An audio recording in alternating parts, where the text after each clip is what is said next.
বিসমিল্লাহির রহমানির রহিম। ইবনু আব্বাস হতে বর্ণিত, রাসূলুল্লাহ সাল্লাল্লাহু আলাইহি ওয়াসাল্লাম বলেছেন, আমার উম্মাতের ৭০,০০০ লোক বিনা হিসেবেই জান্নাতে প্রবেশ করবে।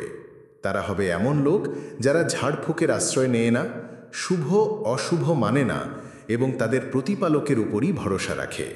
এই বিষয়ে পবিত্র কোরআনের সূরা আত-তালাকের ৩ নং আয়াতে মহান আল্লাহ তাআলা বলেছেন, وَلْيَرْزُقْهُ مِنْ حَيْثُ لَا يَحْتَسِبُ وَمَنْ يَتَوَكَّلْ عَلَى اللَّهِ فَهُوَ حَسْبُهُ إِنَّ اللَّهَ بَالِغُ أَمْرِهِ قَدْ جَعَلَ اللَّهُ لِكُلِّ شَيْءٍ قَدْرًا।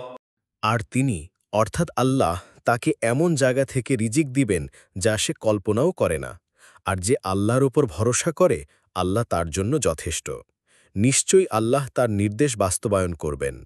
আল্লাহ তো প্রত্যেকটা জিনিসের জন্য একটি নির্দিষ্ট পরিমাণ ঠিক করে দিয়েছেন।